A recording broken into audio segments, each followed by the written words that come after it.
మరి కూటమి ప్రభుత్వం అధికారంలోకి వచ్చిన వెంటనే మరి మహిళలను ఏ రకంగా ఇబ్బంది పెట్టారో ఈ 2 ఇయర్స్ నుంచి మన కళ్ళ ముందు చూస్తున్నాం.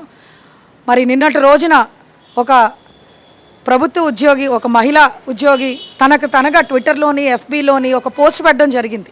ఇలాగా మరి శ్రీధర్ అనే ఒక ఎమ్మెల్యే, పోడూరు ఎమ్మెల్యే ఏ రకంగా, మరి జనసేన ఎమ్మెల్యే ఏ రకంగా ఆమెను ఇబ్బంది పెట్టిందో ఆ వీడియో చూస్తున్నంతసేపు చాలా బాధ అనిపించింది.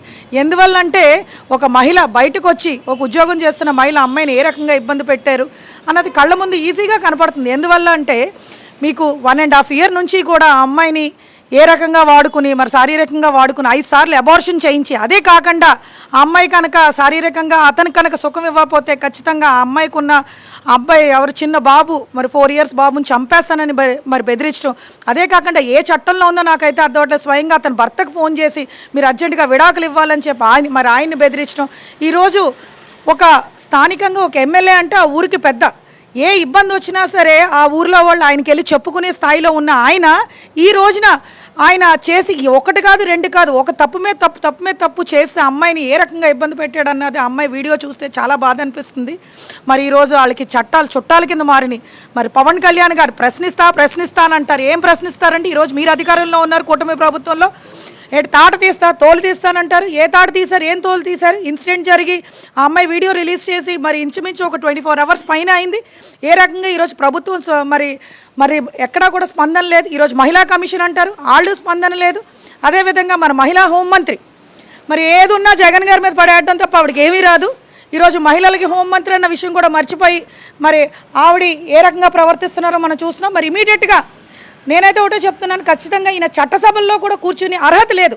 ఎందువల్లంటే ఈరోజు చట్టసభల్లో కూర్చుని మరి ప్రజల తరపున, మరి ఆయన యొక్క కాన్స్టిట్యున్సీ తరపున పెద్ద కింద ఉండవలసిన ఆయన ఈరోజు నీచమైన పనులు చేసిన ఆయనకి ఖచ్చితంగా పార్టీలోంచి సస్పెండ్ చేయాలి. అదేవిధంగా ఎమ్మెల్యే పదవి నుంచి కూడా ఆయన అర్జెంటుగా కూడా తీసేయాలి. ఎందువల్లంటే ఇటువంటి వాళ్ళు కనుక రాజకీయాల్లో ఉంటే ఈరోజు ప్రజలు బయటకెళ్ళి ఏంటి విధంగా లేకుండా పోతుంది. ఈరోజు కూటమి ప్రభుత్వం వచ్చాక 1 కాదు 2 కాదు, మరి గతంలో జగనన్న మరి పరిపాలన చేసినప్పుడు ఒక దిశ చట్టం, దిశ యాప్ తీసుకొచ్చి మహిళల పక్షం చూడాలంటే భయభ్రాంతులు కలిగే విధంగా ఉండేది. ఈరోజు ఏం చేసినా చెడే బడాబాబులు, వాళ్ళ యొక్క నాయకులు ఏదో రకంగా బయటికి తీసుకొచ్చేస్తారని వాళ్ళకు కూడా ఒక రకమైన అష్యూరెన్స్ ఉండడం వల్లే ఈరోజు మహిళల యొక్క నెసెసిటీస్ని వాళ్ళు ఎన్కాష్ చేస్తున్నారు. సో ఖచ్చితంగా ఈరోజు కూటమి ప్రభుత్వం ఈ రకంగా చేస్తే ఖచ్చితంగా ఊరుకుని లేదు.